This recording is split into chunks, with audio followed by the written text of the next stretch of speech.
नमामि संस्कृतम दोस्तों, मीमांसा संस्कृत प्लेटफॉर्म पर आप सभी लोगों का हार्दिक स्वागत है। दोस्तों, इस प्लेटफॉर्म पर हम यूपीएससी संस्कृत ऑप्शनल के प्रीवियस ईयर पेपर्स को सॉल्व कर रहे हैं और इस सीरीज के अंतर्गत हम क्रमशः सन 2022, सन 2021, सन 2020, सन 2019 तथा 18 के प्रश्न पत्रों को हम हल कर चुके हैं। यदि आपने इन वीडियोस को नहीं देखा है तो इन वीडियोस की प्लेलिस्ट का लिंक आपको डिस्क्रिप्शन बॉक्स में मिल जाएगा। वहां जाकर के आप इन वीडियोस को एक बार जरूर देखें दोस्तों, ये आपके लिए बहुत ज्यादा हेल्पफुल है यदि आपने संस्कृत विषय ऑप्ट किया है यूपीएससी में तो। ठीक है, अभी हम सन 2017 के प्रश्न पत्र को हल कर रहे हैं। पेपर 1 के अंतर्गत हम इसमें क्वेश्चन संख्या 2 तक हल कर चुके हैं, अतः आज हम प्रश्न संख्या 3 की बात करेंगे। इस प्रश्न में क्या पूछा जाता है उसके बारे में जानेंगे और क्या क्या पूछा गया है 2017 में वो प्रश्नों को देखेंगे। ठीक है, तो प्रश्न को प्रारंभ करने से पूर्व मैं आपको ये बता देती हूँ कि ये काव्य शास्त्र से संबंधित प्रश्न है, अतः इसमें काव्य शास्त्र से संबंधित प्रश्न पूछे जाते हैं तथा संस्कृत साहित्य के इतिहास से संबंधित प्रश्न भी इसमें पूछे जाते हैं। ठीक है, अब 2017 में क्या पूछा गया है एक बार हम नजर डाल लेते हैं। जैसा कि इसमें सभी प्रश्न अटेम्प्ट करना है आवश्यक है। यदि आप प्रश्न संख्या 3 को अटेम्प्ट कर रहे हैं तो मूलतः इसमें 3 प्रश्न पूछे जाते हैं, ए बी सी। ठीक है, कुल 50 अंक के हैं।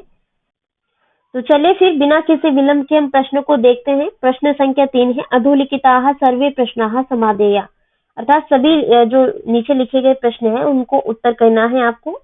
तो इसमें प्रथम प्रश्न है, काव्यात्म विवेचन संदर्भे ध्वनि सिद्धान्तस्य प्रतिपादनं समीचीनतया विमृश्यताम्, अर्थात काव्यात्म विवेचन संदर्भ में ध्वनि सिद्धांत का प्रतिपादन समीचीन तरीके से आपको इसका वर्णन प्रस्तुत करना है। कहने का तात्पर्य यह है कि ध्वनि सिद्धांत का प्रतिपादन आपको काव्य आत्म विवेचन संदर्भ में प्रस्तुत करना है। देखिए, ध्वनि सिद्धांत क्या है उसके बारे में पहले हम जानेंगे। यह काव्य शास्त्र का एक संप्रदाय है, यानी कि भारत में काव्य या साहित्य के स्वरूप के संबंध में विस्तृत विवेचन होता रहा है और संस्कृत साहित्याचार्यों ने काव्य पर दो दृष्टियों से विचार किया है। एक तो काव्य के शरीर की दृष्टि से, दूसरा उसके प्राण की दृष्टि से। काव्य के विभिन्न अंगों पर महत्व तथा बल देने से विभिन्न संप्रदायों की उत्पत्ति हुई और ये विभिन्न संप्रदायों में से एक संप्रदाय है ध्वनि सिद्धांत या ध्वनि संप्रदाय। ठीक है, तो इसके मूलतः 6 संप्रदाय हैं, जैसे कि काव्य शास्त्र में अपने अध्ययन भी किया है। रस संप्रदाय, अलंकार संप्रदाय, ध्वनि संप्रदाय, रीति संप्रदाय, वक्रोक्ति संप्रदाय तथा औचित्य संप्रदाय। इसमें ध्वनि जो संप्रदाय है इसके विषय में ये प्रश्न है। ये मैंने आपको इसकी पृष्ठभूमि बताई है कि ध्वनि सिद्धांत है क्या एक्चुअल में। ठीक है, तो ये काव्य शास्त्र का एक संप्रदाय अथवा सिद्धांत है उन 6 सिद्धांतों में से। ठीक है, 6 हैं, जैसा मैंने अभी आपको बताया है कि रस संप्रदाय या रस सिद्धांत, अलंकार सिद्धांत, ध्वनि सिद्धांत, प्रीति सिद्धांत, वक्रोक्ति सिद्धांत और औचित्य सिद्धांत। आप इनको लिख भी सकते हैं, लिख लेंगे तो आपके लिए अच्छी बात है ये। ठीक है, अब ध्वनि संप्रदाय क्या है। देखिए, संस्कृत साहित्य में ध्वनि पर बड़े विस्तार से विचार किया गया है, इसलिए कहा है कि ध्वनति यह सह व्यंजकः शब्द ध्वनि है। ध्वनति यह सह व्यंजकः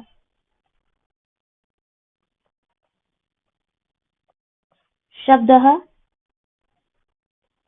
ध्वनि है। ठीक है, जो ध्वनित करे या कराए वो ध्वनि है। ध्वनि संप्रदाय के प्रवर्तक हैं आनंद वर्धनाचार्य। आचार्य आनंद वर्धनाचार्य है, जो कि 9वीं शताब्दी के उत्तरार्ध के माने जाते हैं। 9वीं शताब्दी के उत्तरार्ध के, ये आपको ज्ञात होना जरूरी है, इसलिए मैंने लिखा है। तो इन्होंने अपने युगांतकारी जो ग्रंथ है ध्वन्यालोक, इनका मूल ग्रंथ है ध्वन्यालोक। इसमें इन्होंने ध्वनि के विषय में विस्तार से विवेचन प्रस्तुत किया है। ठीक है, तो ध्वन्यालोक में इन्होंने अपना विवेचन किया है तथा इसका प्रतिष्ठापन अभिनव गुप्त ने 10वीं सदी में के जो रहे हैं उन्होंने अपने ध्वन्यालोक की एक टीका लिखी अभिनव गुप्त ने, जो लोचन टीका के नाम से बड़ी प्रसिद्ध हुई है, उसमें किया है। अब देखिए इन्होंने लोचन टीका क्यों लिखी अभिनव गुप्त ने। इसका मैं कुछ इतिहास बताना चाहूंगी आपको ध्वनि सिद्धांत के विषय में, वो आपको पता भी होना चाहिए।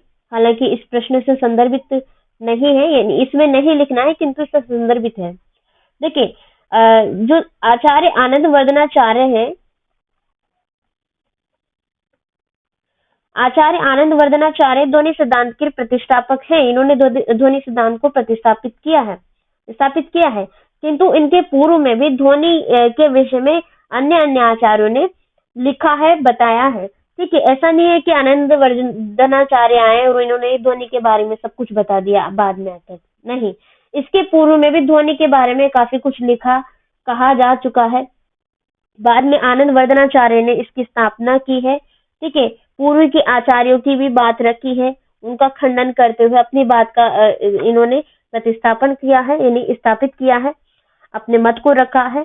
फिर इन्होंने ध्वनि सिद्धांत की जब स्थापना की, मान लीजिए ना, मतलब मान मत लीजिए, इन्होंने ध्वनि सिद्धांत को स्थापित कर दिया।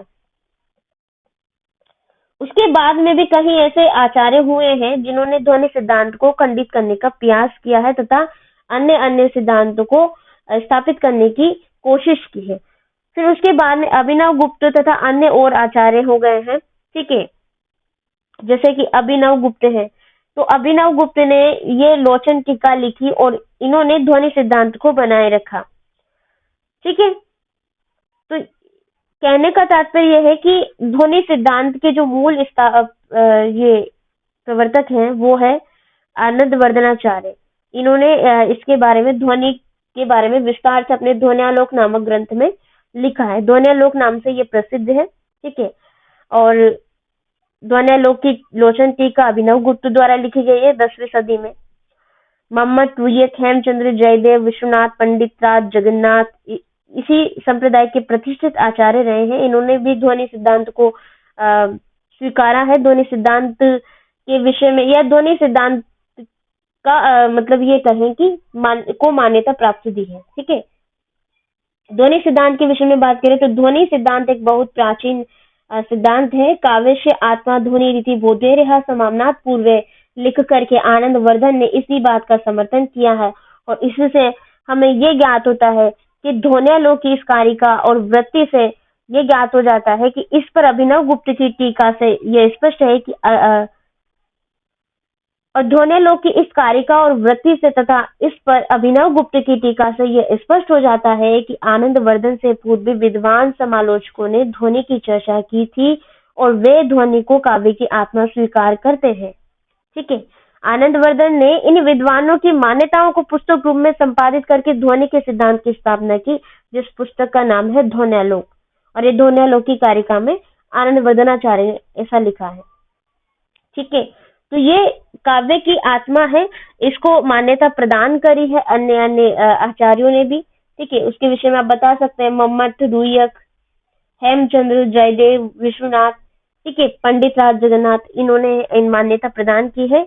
ठीक है, तो ये काव्य की आत्मा है, ऐसा इन्होंने बताया आनंद वर्धनाचार्य ने अपने ध्वन्यालोक नामक ग्रंथ में। ठीक है, ध्वनि सिद्धांत के विषय में आप इतना लिखेंगे बहुत है, और उम्मीद करती हूँ कि क्या ध्वनि सिद्धांत है इसका तात्पर्य आपको समझ में आ गया होगा। नेक्स्ट क्वेश्चन है रामायण महाभारतयोः तुलनात्मक विवेचनम विधीयताम। ठीक है, ये संस्कृत साहित्य के इतिहास से संबंधित प्रश्न है।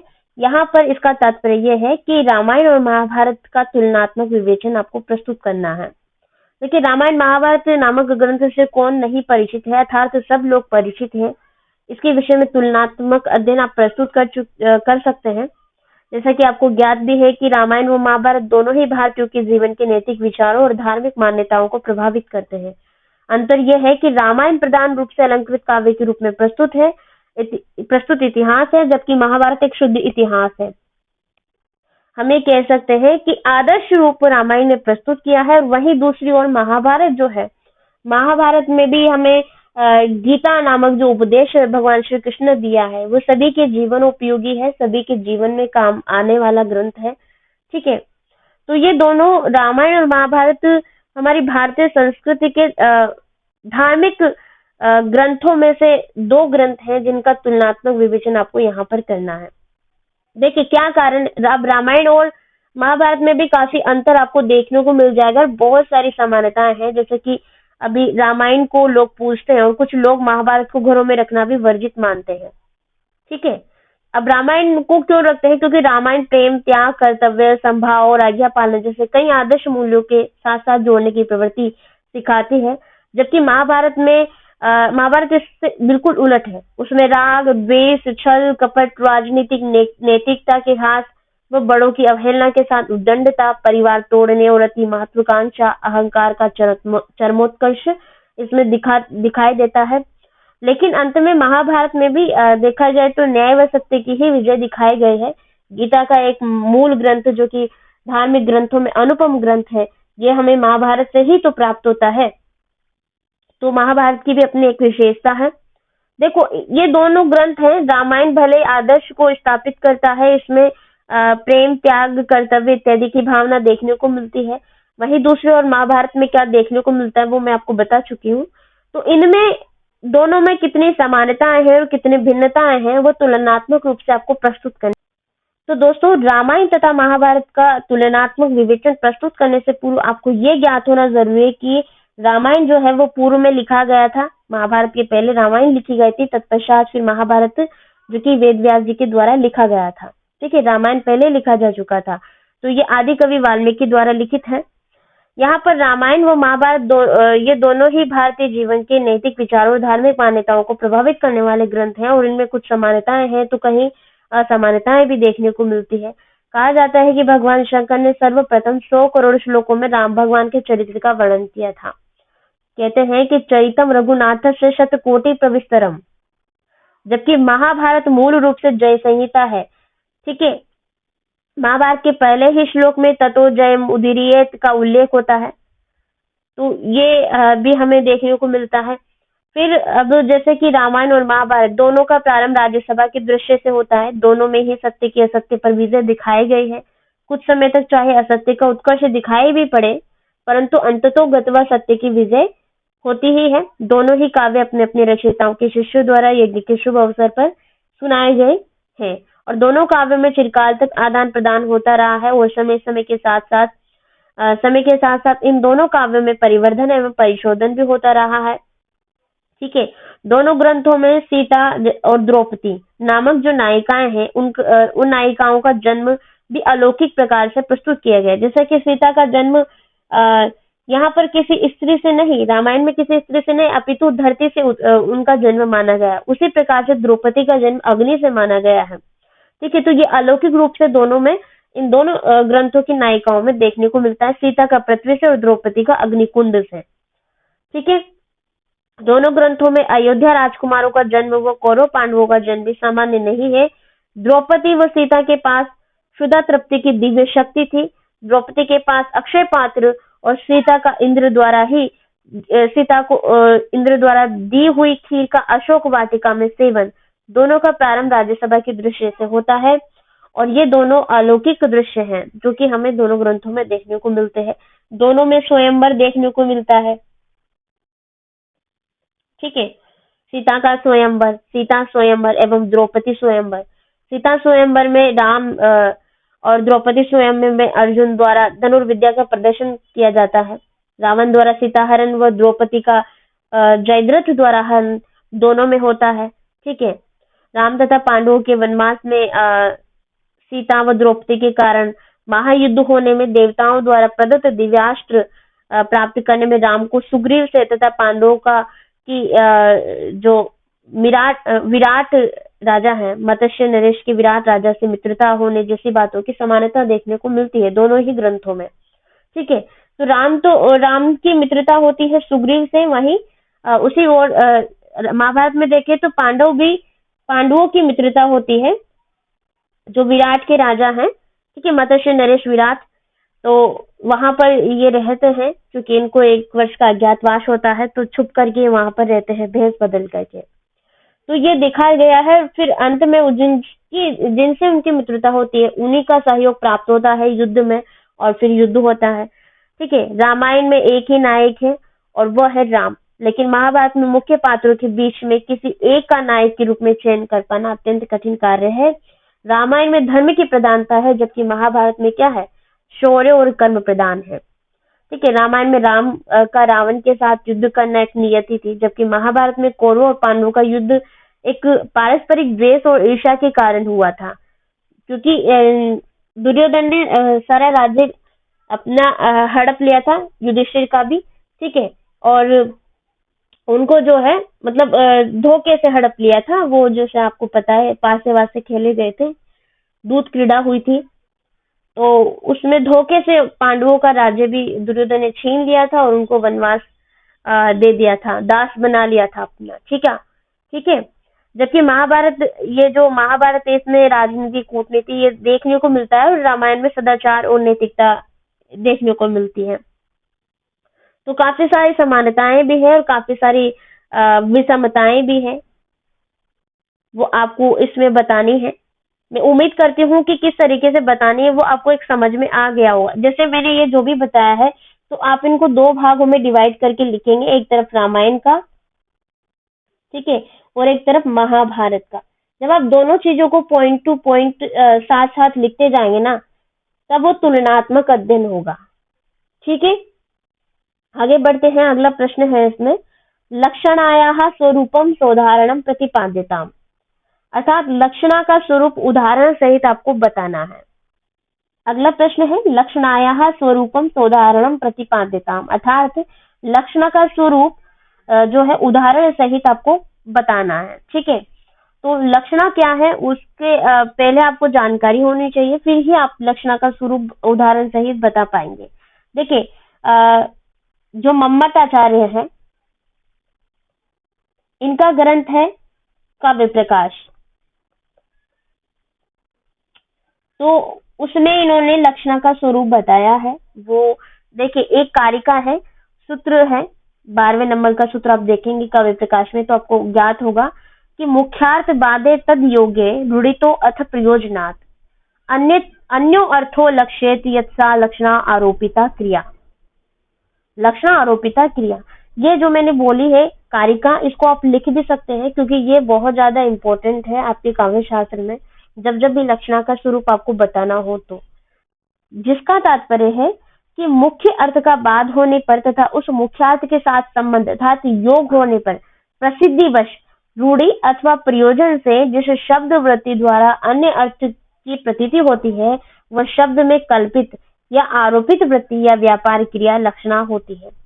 अब लक्षणा क्या है, इसके कितने भेद हैं, जैसे कि इसके दो बताए गए हैं, दो प्रकार है लक्षणा के, वो मैं आपको बता देती हूँ।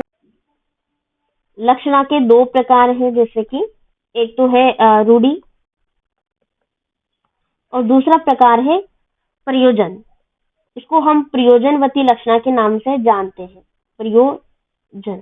ठीक है, तो रूढ़ि तथा प्रयोजन ये इसके हेतु हैं, लक्षणा के हेतु हैं। इसमें रूढ़ि शब्द का अर्थ प्रसिद्धि, प्रयोग, परंपरा अथवा प्रयोग प्रवाह है तथा प्रयोजन का अर्थ है शेते पावनत्वादि उद्देश्य विशेष है। ये इसका उद्देश्य इसमें देखा जाता है प्रयोजन में। ठीक है, अब हम इसके कुछ भेद आपको बताएंगे, जैसे कि रूढ़ि लक्षणा और प्रयोजनवती लक्षणा। तो मैंने आपको प्रयोजनवती के विषय में बताया कि इसके कुछ प्रयोजन है, शेते पावनत्वादि इसके कुछ उद्देश्य हैं। इसके मूलतः दो भेद होते हैं, एक तो गौड़ी लक्षणा तथा शुद्धा लक्षणा।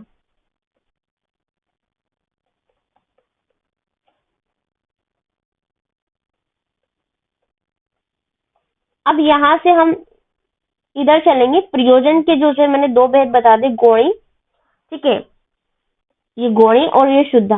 तो शुद्धा के विषय में हम बात करेंगे विशेष तौर से। देखिए, जैसे शुद्धा लक्षणा मैंने आपको बताई है, ये यहाँ पर मैं आपको लक्षणा के भेद बता रही हूँ, लक्षणा शक्ति के भेद बता रही हूँ। शुद्धा लक्षणा के दो भेद हैं, उपादान लक्षणा तथा लक्षण लक्षणा।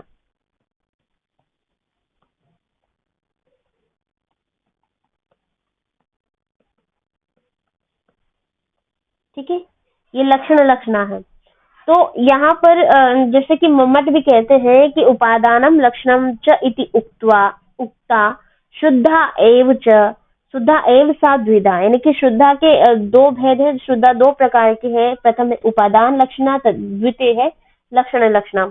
अब उपादान लक्षणा क्या होती है और लक्षण लक्षणा क्या होती है उसके बारे में आपको बताती हूँ। जैसे कि उपादान है, तो उपादान का तात्पर्य है कि जब कोई भी शब्द अपने मुख्यार्थ की तात्पर्य सिद्धि के लिए अपने अर्थ को न छोड़ता हुआ क्या करे, वो अपने से संबद्ध अन्य अर्थ को भी ग्रहण कर ले। यानी कि अपने अर्थ को तो वो न छोड़े, अपने अर्थ को बिना त्यागे ही वो अन्य अर्थ, अपने से संबद्ध अन्य अर्थ को भी वो क्या कर ले, ग्रहण कर ले। तो वहां परार्थ के ग्रहण करने के कारण उपादान लक्षणा होती है। यानी कि अन्य को ग्रहण करने के कारण, बिना स्व को छोड़े अन्य को ग्रहण करने के कारण वहां पर क्या होती है, उपादान लक्षणा होती है।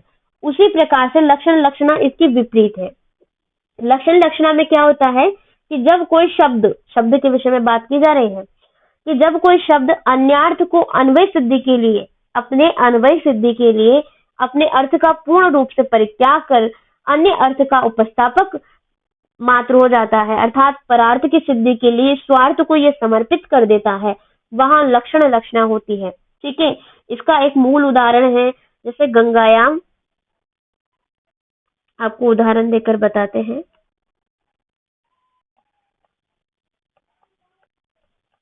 गंगायाम घोषः।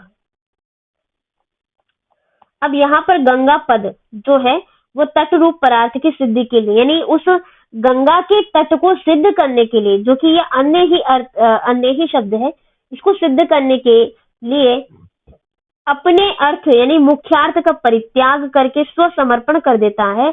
अतः यहाँ पर क्या है, लक्षण लक्षणा है। ठीक है, और उपादान लक्षणा का एक मूल उदाहरण है कुंताः प्रविशन्ति। इसका तात्पर्य यह है, कुंता का मतलब होता है भाले, और प्रविशन्ति मतलब प्रवेश करते हैं, तो भाले प्रवेश करते हैं। तो ये तो देखा जाए तो भाले तो मतलब अचेतन है, चेतन नहीं है। तो यहाँ पर कुंताः प्रविशन्ति, यहाँ पर कुंतो अर्थात भाले में चेतन धर्म का अभाव होने के कारण वे प्रवेश रूप क्रिया में असमर्थ हैं। अतः इस मुख्यार्थ के बाद होने पर कुंतः शब्द प्रवेश रूप अपने अर्थ की संगति के लिए अपने से संबद्ध कुंतधारी पुरुष का आक्षेप कर लेता है। इसलिए कुंतधारिणः पुरुषाः प्रविशन्ति, यह अर्थ होने से इसमें उपादान लक्षणा होती है। ये अपने अर्थ का त्याग किए बिना ही अन्य शब्द के अर्थ को ग्रहण कर लेता है। ठीक है, और यहाँ परार्थ के ग्रहण करने के कारण ही उपादान है, उपादान लक्षणा है। यहाँ पर इसका प्रमुख उदाहरण कुंताः प्रविशन्ति, एक और है यष्टः प्रविशन्ति। यष्टः का मतलब है लकड़ी, तो लकड़ियां भी अपने आप प्रवेश नहीं कर सकती है, वहां पर भी किसी न किसी पुरुष का आक्षेप होगा तभी वो प्रवेश कर पाएंगे। ठीक है, अब यहाँ पर लक्षण लक्षणा उसके विपरीत है कि ये अपने अर्थ का परित्याग नहीं करती है, अपने अर्थ का परित्याग करके अन्य अर्थ का उपस्थापक मात्र हो जाती है। यानी कि इसकी सिद्धि के लिए, ये परार्थ की सिद्धि के लिए स्वार्थ को समर्पित कर देती है, वहां पर लक्षण लक्षणा है। और उसका एक मूल उदाहरण है गंगायाम घोषः। यहाँ पर तट रूपी परार्थ की सिद्धि के लिए ये अपने स्वार्थ को भी क्या कर देती है, त्याग कर देती है, उसको समर्पित कर देती है। अतः यहाँ पर क्या है, लक्षणा लक्षणा है। ठीक है, और शुद्धा लक्षणा क्या होती है, इसका भी मैं आपको बता देती हूँ कि शुद्धा लक्षणा दोनों का मिश्रित रूप है।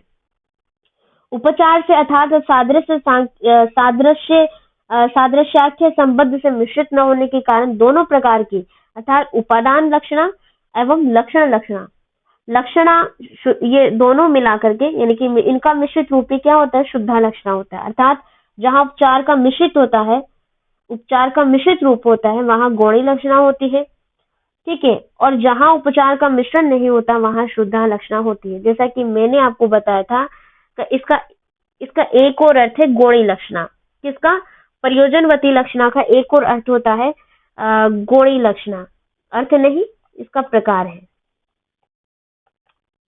और दूसरा था शुद्धा लक्षणा। तो शुद्धा लक्षणा में मैंने आपको बताया जहां पर उपचार का मिश्रण नहीं होता वहां शुद्धा लक्षणा होती है, और जहां पर उपचार का मिश्रण होता है वहां गौणी लक्षणा होती है। इतना अंतर दोनों में ध्यान रखिएगा। बाकी मैं ये कहूंगी ये शुद्धा लक्षणा के दो भेद है, उपादान लक्षणा और लक्षण लक्षणा, जिनके उदाहरण सहित आप बता सकते हैं, इसका स्वरूप बता सकते हैं। इसके मूलतः दो प्रकार हैं, लक्षणा की शब्द शक्ति के दो प्रकार है, एक तो है इसके रूढ़ी लक्षणा और एक प्रयोजनवती लक्षणा। ठीक है, फिर इसके अन्य भेद दिए गए हैं, तो अन्य भेद कुल मिलाकर के इसके 6 भेद हो जाते हैं इस प्रकार से। ठीक है, तो उम्मीद करती हूँ कि ये प्रश्न का तात्पर्य आपको समझ में आ गया होगा और उदाहरण जो मैंने बताए वो भी आपको क्लियर हो गए होंगे।